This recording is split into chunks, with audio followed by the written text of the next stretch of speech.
Bismillahirrahmanirrahim. Alhamdulillahi Rabbil Alamin. Wa salatu wa salamu ala Sayyidina wa Nabiyyina Muhammad wa ala alihi tayyibin tahirin wa sahbihi al-muntajabin wa ala al-jami' al-anbiya ilahi wal mursalin.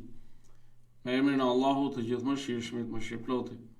Falënderimet më të sinqerta janë për Allahun e madhruar.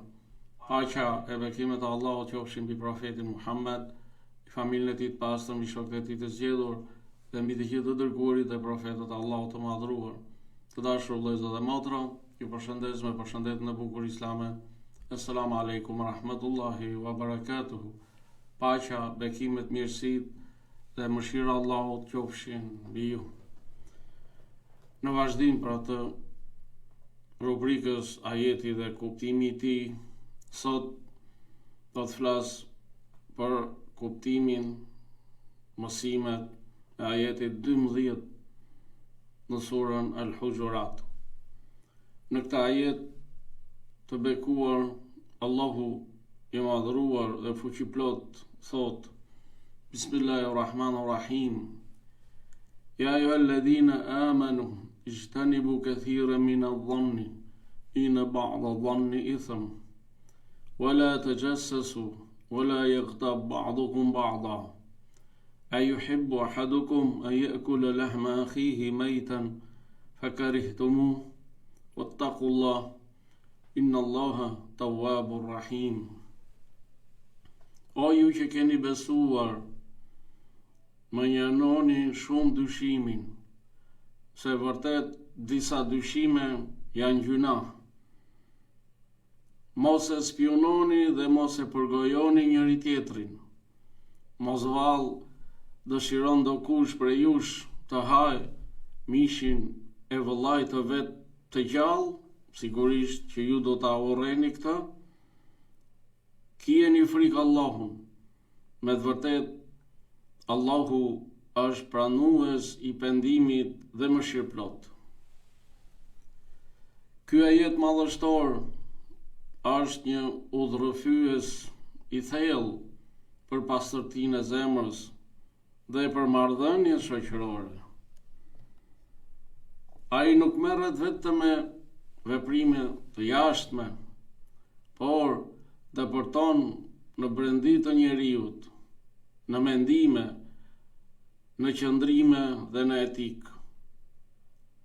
Në fillim të këtij ajeti, Allahu fuqiplot u drejtohet besimtarve, duke i urdhëruar të largohen nga dyshimet e shumta ndaj të tjerëve. Mos të spionojnë, pra mos kërkojnë të fshehtat të metat e njerëzve dhe më pas t'i përhapin ato, dhe mos e përgojojnë njëri tjetrin. Pastaj ajeti jep një shembull shumë të fortë, duke krahasuar përgojimin me ngrënien e mishit të vëllait të vdekur, një pamje që natyra njerëzore e refuzon me neveri.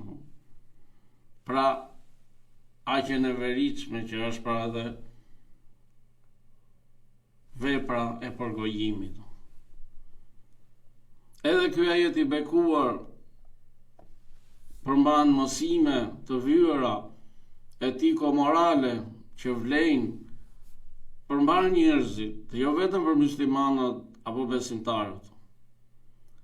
Prej mësimeve kryesore të këtij ajeti që duhet i dimë, të njihemi të gjithë me to dhe t'i zbatojmë në jetë, janë: mësimi i parë, largimi nga dyshimet, paragjykimet dhe hamendësimet.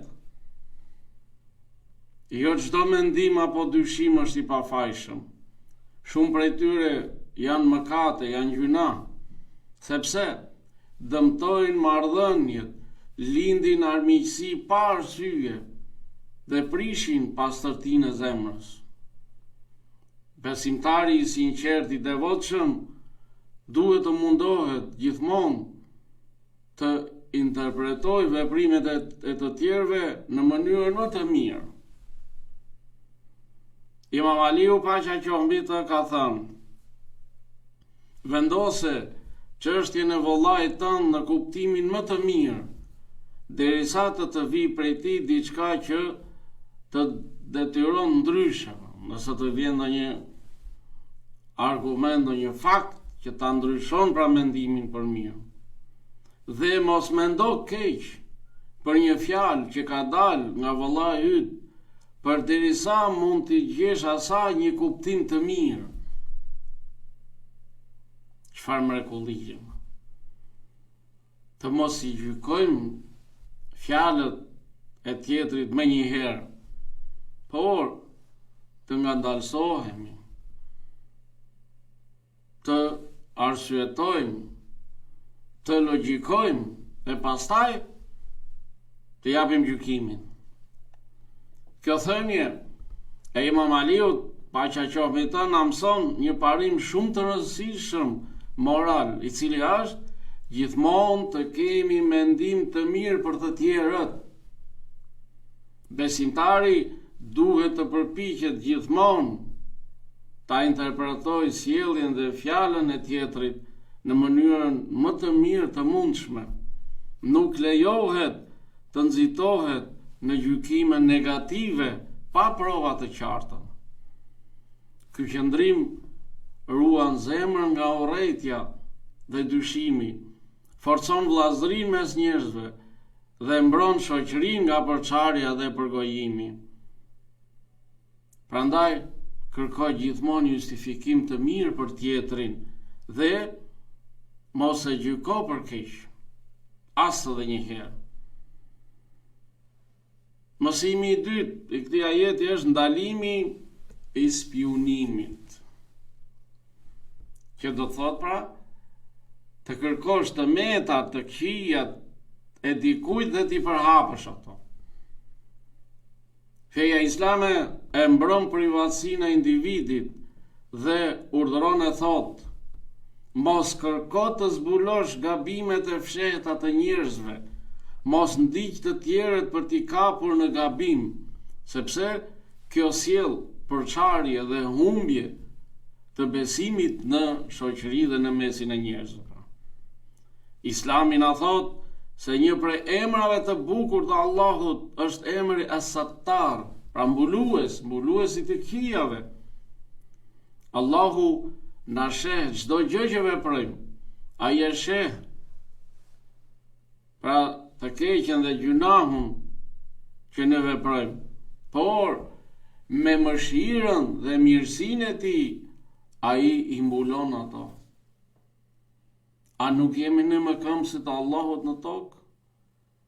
Edhe ne pra duhet t'i mbulojmë të këqijat, të metat, gabimet e të tjerëve dhe jo t'i përhapim. I dërguari i Allahut, profeti Muhammed, paqja e bekimet e Allahut qofshin mbi të dhe mbi familjen e tij, ka thënë: luma i njeri që e pengojnë të metat e veta nga marrja me të metat e besimtarve, pra vëllezërve të tij. Pra çdo njeri të merret me veten e vet, të merret me të metat, me gabimet e veta, dhe t'i kërkoj Zotit ta fal. Mos merret me kërkimin e gabimeve, të metave apo gjunave të tjerëve. Se kjo është një vepër e shëmtuar dhe e ndëshkuar në Islam. Imam Aliu, paqja qoftë mbi të, ka thënë: më i mençuri nga njerëzit është ai që i sheh të metat e veta dhe bëhet i verbër ndaj të metave të tjerëve. Sa e mrekullueshme pra kjo thënie e Imam Aliu. Pra njeriu më i mençur, thotë, është ai që sheh të metat e veta dhe bëhet i verbër ndaj të metave të këqijave të tjerëve. Ndërsa i dashur i zemrave tona, profeti Muhammed sallallahu alaihi wa ali ka thënë: kush mëson, pra informohet për një të keqe të vllajt të tij dhe e mbulon atë, Allahu do ta mbuloj atë në ditën e Kiametit. Pra kushdo që shikon ose dëgjon, mëson për një të keqe të vëllait të tij dhe e mbulon atë, nuk e përhap. Për Allahu do t'i mbuloj të këqijat e metat në ditën e llogaritjes, në jetën tjetër. Këto thënie pra të profetit e të Imam Aliut, paqja qoftë mbi ta, na mësojnë të merremi me përmirësimin e vetes dhe jo me zbulimin e të metave të tjerëve. Islami nxit vetë kritikën, mbulimin e gabimeve të njerëzve dhe ruajtjen e nderit të besimtarëve dhe të njerëzve që na rrethojnë. Kjo sjell mëshirë, unitet, pastërti shpirtërore në mesin e shoqërisë. Dhe si rezultat, në shoqëri sundon paqja, qetësia, siguria dhe lumturia. Mësimi i tretë që mësojmë nga ajeti 12 në surën Al-Hujurat është pra rreziku i përgojimit, që fatkeqësisht është bërë sot si buka që ham apo si ujë që pim. Shkohet në për kafene edhe qëndrohet me orë duke marrë në përgoj pra të tjerët. Përgojimi nuk është vetëm një gabim i vogël, por është një krim i madh moral dhe një krim shumë i rëndë. Shembulli që jep ajeti për përgojimin është mjaft rënditës. Ashtu siç është e neveritshme të hash mishin e një vëllai të vdekur, po aq e shëmtuar është të flasësh keq për dikë në mungesë të tij, pra ta përgojosh. I dërguari i Allahut profeti Muhammed sallallahu alaihi wa ali ka thënë: në natën kur u ngrita në udhëtimin e Isras, pash disa njerëz që gërvishnin fytyrat e tyre me thojt e tyre. Thash: o Xhibril, kush janë këta? Ai pra Xhibrili më tha: këta janë ata që përgojonin njerëzit dhe cënonin derin e tyre. Ky hadith tregon se përgojimi dhe cënimi i nderit të tjerëve janë mëkate shumë të rënda. Në jetën tjetër, ata që përgojojnë do të kenë dënim të dhëmshëm dhe poshtrues. Kjo thënie e profetit tonë të dashur na mëson të ruajmë gjuhën, të mos flasim keq për të tjerët dhe të respektojmë dinjitetin e çdo njeriu. Prisi i besimtarve, Imam Aliu a.s. ka thënë: ruhu që të mos e bësh gjuhën tënde mjet udhëtues për përgojimin e vëllezërve të tu, dhe mos thuaj atë që mund të bëhet argument kundër teje apo shkak që të tjerët të bëjnë padrejtësi. Fjalët mund të na dëmtojë. Prandaj duhet të ruajmë gjuhën nga përgojimi dhe nga fjalët që kthehen kundër nesh, duke hapur pra rrugë për pasoja të këqija. Fjala është më e rëndë se plumbi. Një fjalë të gëzon, të dashuron, dhe një fjalë të çmend. Prandaj të ruajmë gjuhën tonë dhe të flasim vetë se mirë, siç na thot Kurani: wa qulu linasi husna, dhe u thoni njerëzve vetë se të mira. Ose profeti Muhammed sallallahu alaihi wa ali thot: kush beson në Allahun dhe në botën tjetër, le të flas mirë ose të hesht. Prandaj, pra le të jemi të kujdesshëm me gjuhën dhe me fjalët tona që them. Mësimi i katërt që mësojmë nga ajeti 12 në surën Hujurat është thirrja për frikë nga Allahu fuqiplot. Pas përmendjes së ndalimeve, ajeti thot kijeni frikë Allahun. Kjo do të thot kujdesu për çdo fjalë dhe mendim. Je i vetëdijshëm se Allahu i di të fshehtat. Në ajetin 102 të surës Ali Imran, Allahu i madhuar thot: "Ya ayyuhalladhina amanu taqullaha haqqa tuqatih wa la tamutunna illa wa antum muslimun." O ju që keni besuar, kijeni frikë Allahun, ashtu siç i takon atij, dhe vdisni vetëm duke qenë musliman. Ky ajet i thret besimtarët që të kenë frikë të plot ndaj Allahut, duke e respektuar, adhuruar dhe duke ju bindur atij ashtu siç i takon madhërisë së tij xhalla xhelalu.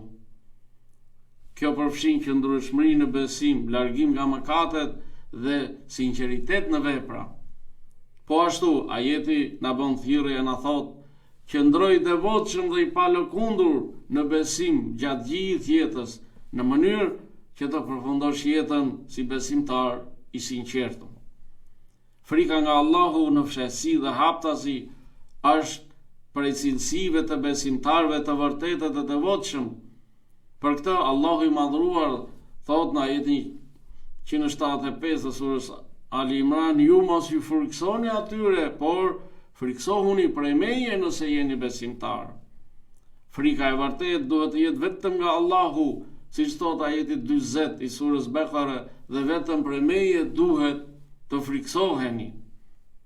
Frika nga Allahu është një pemë begat, e cila nëse forcohet në zemër, degët e saj do të përhapen në të gjithë gjymtyrët dhe për çdo kohë do të japin frutet e saj me lejen e Zotit. Dhe frutet janë pra vepra e mirë, fjala e mirë dhe sjellja e mirë. Frika nga Allahu nuk të lë të bësh gjunahe dhe gabime, ajo të zgjon ndërgjegjen, të zbut zemrën dhe të mbron nga egoja. Frika është shkak i lumturisë së njeriut në këtë jetë dhe në jetën tjetër. Frika nga Allahu është ajo që i nxit njerëzit për çildërsi në veprat e tyre. Frika nga Allahu është dashuri për Allahun. Frika nga Allahu është njohja e Allahut. Sa më shumë të shtohet njohja e Allahut te njeriu, aq më shumë afrohet ai tek Allahu dhe aq më shumë njihet ai për me atributet e krijuesit fuqiplot. I dërguari Allahut, profeti Muhammed sallallahu alaihi wa ali ka thënë: kreu i urtësisë është frika ndaj Allahut. Urtësia e vërtetë pra fillon kur njeriu ka devotshmëri dhe vetdije ndaj Allahut, kur ka frikë të shoqëruar me respekt dhe dashuri, sepse kjo e udhëzon ato drejt veprave të mira dhe largimit nga mëkati. Dhe mësimi i 5 që mësojmë pra nga ajeti i 12 në surën Huxhurat është shpresa për pendim. Ajeti përfundon me thënien: me të vërtetë Allahu është pranuesi i pendimit dhe mëshirëplot. Dhe kjo tregon mëshirë, butësi dhe thirrje për pendim. Ajeti na thot se Allahu është pranuesi i pendimit dhe se dera e pendimit është gjithmonë e hapur. Kjo balancë ose kjo thirrje tregon pra ose krijon një balancë midis frikës dhe shpresës. Të dashur vëllezër dhe motra, nga kuptimi dhe mësimet e këtij ajeti na bëhet e qartë se Islami ndërton një shoqëri të pastër nga brenda dhe jo vetëm nga jashtë. Fjalët dhe mendimet kanë peshë të madhe, prandaj të mendojmë para se të flasim dhe ta pastrojmë veten nga mendimet e këqija. Sipas Kuranit dhe Islamit, dinjiteti i njeriut është i shenjtë, edhe kur ai nuk është i pranishëm. Kështu që nuk lejohet në përkëmbja e as poshtrimi, qoftë përmes të spionuarit apo paragjykimit apo përgojimit. Islami na thot se një zemër e pastër është baza e një shoqërie të shëndosh. Pyetja: si ta zbatojmë këtë ajet në jetën tonë të përditshme? Zbatimi i këtij ajeti arrihet duke mos nxituar të gjykosh, kërkoj justifikim për të tjerët, mos përhap fjalë negative për askënd. Nëse dëgjon për gojim, ndërprite ose largohu, kujtoj gjithmonë shembullin e ajetit, sepse ai mjafton për ta frenuar gjuhën. Të dashur vëllezër dhe motra, ajeti 12 i surës Huxhurat është një udhërofyes i plot për pastrimin e zemrës dhe për ndërtimin e një shoqërie të shëndosh. Ai është një shkollë e madhe që na mëson të largohemi nga dyshimet e këqija, të mos përgojojmë njëri tjetrin dhe të mos përhapim të metat e njëri tjetrit, duke krahasuar pra përgojimin me një pamje të rëndë që e neverit çdo njeri me zemër të gjallë. Ky ajet nuk synon vetëm të ndaloj sjelljet e jashtme, por të edukoj brendësinë tonë, mendimet, qëllimet dhe ndjenjat tona ndaj të tjerëve, sepse çdo përçarje fillon nga një mendim i keq dhe çdo unitet ndërtohet mbi një zemër të pastër. Nëse secili prej nesh merret me përmirësimin e vetes së tij, mendon mirë për të tjerët dhe ruan nderin e vllajt të tij, atëherë shoqëria bëhet vend besimi, dashurie dhe sigurie. Mesazhi i këtij ajeti madhështor është i qartë dhe na thot mos e shkatro lidhjen me tjetrin për shkak të një dyshimi, një fjale apo keq kuptimi, por ndërtoje lidhjen me tjetrin me mirëkuptim, me falje dhe respekt. Qofshim për atyre pra që e lexojnë Kuranin dhe e zbatojnë në jetën e tyre të përditshme. Qofshim për atyre që thonë vetëm fjalë të mira, mendojnë vetëm për mirë dhe bëjnë vetëm vepra të mira. Allahu na ndriçoft jetën me dritën e Kuranit. Allahu ju ruajt ju dhe familjet tuaja kudo që t'jeni. Assalamu alaikum wa rahmatullahi wa barakatuhu. Paqja, bekimet, mirësi dhe mëshira Allahut qofshin mbi ju.